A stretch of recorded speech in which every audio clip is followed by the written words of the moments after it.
Hello, everybody. We're here for the Week 10 Coaches Chat. So this week is not covering too many new things coming up. We are talking about surviving your social life. And really, this entire challenge is about surviving your social life and things that pop up, But this week, there is a specific lesson for that. But other than that, there's not too many changes, there's no changes to your habits or anything like that. We are on cruise control this last month of the challenge. So this chat, I'm going to try to keep it short. I kind of wanted to talk a little bit just, on perspective, especially when it comes to our social life, which is the topic for our week. A lot of people get hung up on the trade-offs, like what we talked about last week, focusing on what you cannot do.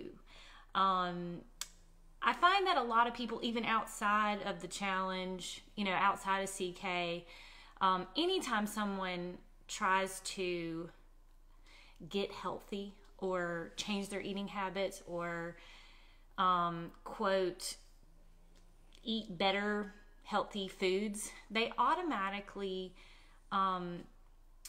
people automatically associate healthy eating with dieting and restrictive eating. So, and I've said this before in other conversations, I feel like healthy eating has become almost taboo in a way in our culture. And I'm not saying like in our challenge, but, in our, like the culture at all over, because it's almost like if you are, if you go to a restaurant and you're with a group of people and you decide that you're going to eat a sensible meal. So it could be, your habits. You're going to eat your proteins. You're going to eat some plants. You're, going to be cautious of, fat sources, and you're not going to get something fried. You're going to, have these, this planning that you're going on in your head, and you're going to make these choices. That's not the normal, because when you're with some people, like in a group or so, going out to eat, it's a really hard situation to not have those yummies, like, fried foods or, desserts and stuff like that, because majority of people, that's what they eat. That's become the norm. And it's just kind of crazy to me that people automatically assume that if you make healthier choices, you're automatically assumed to being on a diet or you're restricting. When you guys have learned within this challenge, that is not the case at all. Yes, you have to make hard decisions or hard choices because you're craving, like everybody loves desserts. Everybody loves appetizers that are fried and have a dip. Yeah, those are hard choices just because your taste buds want them. But it makes it even harder when you're in a social situation if other people are noticing that you are making those type of choices to say no. And then they comment on it like it's something odd. So that's why I say, like, why has healthy choices or healthy eating become this taboo thing that's not the norm? And that's a I guess that's a broader topic that, we could discuss further. It can go into other areas of, even as far as exercise. Most people think it's kind of crazy if you do some type of exercise every day. And in reality, our bodies were made to move. We were made to do that. But it's become the norm to not do activity every single day. Those are just some questions that were going through my head as of late. But, as far as when it comes to, your social scene, it's really frustrating whenever you go out or you go to a party or something like that and you have to defend your healthiness, and it shouldn't be that way.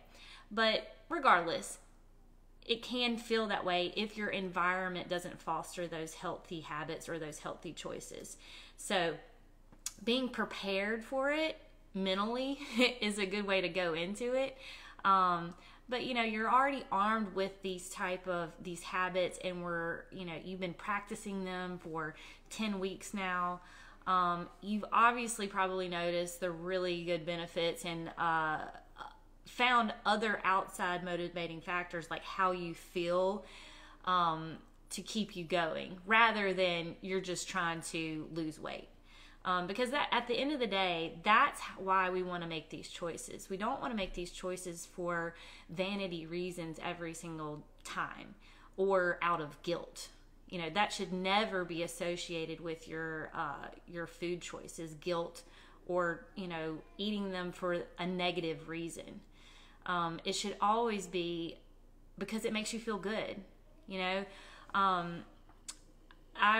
read a Bible verse a while back, and it said, everything is permissible, but not everything is beneficial. And that is 1 Corinthians 10:23. And it really kind of encompasses like what we have been talking about when it comes to trade-offs and choices and doing things right or wrong. There's no right or wrong when it comes to what your eating looks like, as long as it aligns with what you want out of life. Now, as I was saying, you know, earlier, I feel like there's a atmosphere around healthy eating, and it can become this like negative thought, especially if there are people that have had negative experiences with trying to eat healthy. And by that, if they've had a negative experience, it's probably because they've been on a diet and they were miserable and, you know, restricted a lot, said they can't have this, they can't have that, I can't do this.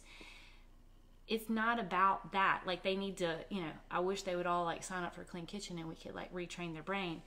But it's not about what you can't have. Everything is permissible. It's just may not be beneficial. So even though you could have a donut for breakfast every single day of your life if you really wanted to, it's allowed. Like, nobody should judge you for that. Nobody should judge whether you want an omelet either. But if that donut is permissible, is it really beneficial, you know, for what you say that you want? And that's what it all comes down to when you're thinking of how you want to live your life. It doesn't matter, you know, what your body looks like. You know, of course, everybody wants to have a healthy looking body, but the negative associated with body image is because we keep comparing ourselves to unrealistic ideas of what a body should look like. All these, you know, Instagram models and stuff like that. When a healthy body is something that is thriving and not just surviving. I've said that before. I feel like a lot of people are just surviving, and whether it's their eating, you know, their eating habits are not beneficial for their health, in either direction. Like, either they're restricting really bad and under eating, and mentally they are, you know, in a negative headspace because they're in that restrictive mindset, or even on the opposite side where, you know, eating, you know, things that don't foster good health and make you gain weight and make you feel like crap and sedentary. And, you know, that both sides of the spectrum can be very negative feeling when it's around eating habits. But if you can come into the middle where you're not too extreme in either direction, that's the happy medium. And so, you know, everything is allowed, but you have to ask the question, is it beneficial to what you say that you want?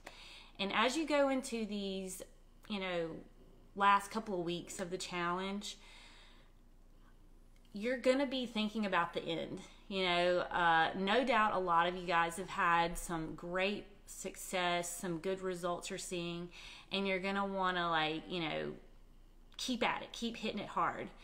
And that's great. Keep at those habits, keep practicing them. But just remember, even if you fall off, like for a vacation or a weekend or something like that, and you don't hit your habits, 100% perfect. It's not about being perfect. You just pick up where you left off. And that's how your life continues to go. You're going to ebb and flow of times when you're, really on it and eating well, and you have the willpower to say no to, certain social situations. But then there's other times whenever it's, your birthday and you just want cake or whatever. The real true lesson here that we want you all to understand is that these habits, like the level 1 habits, you'll never go past it, because you're never going to unknow what you know now and what you feel. You're never going to go back to that level 1, that level 0 that you started with. And your goals are going to change, and with that, your body's needs are going to change. So you're going to evolve, but you're always going to have this foundation of eating better quality, and that's what makes me feel good. And so I want to leave you guys with, that there's no right or wrong way. It just needs to line up with what you say that you want. And that and what you want, your goals, will change throughout the year as you move along, as you get better. It's just that foundation is what you've laid right now. And you'll never not know it. You'll never not understand what good feels like, because a lot of people don't understand what good feels like, and now you do. Just keep practicing those things, but don't make choices or food choices out of guilt. All right, so we'll leave it there. We're gonna be heading into week 11. I can't believe there's only like 2 weeks left, but we're excited to see how everybody, finishes this thing strong. If y'all have any questions, just let us know. Bye-bye.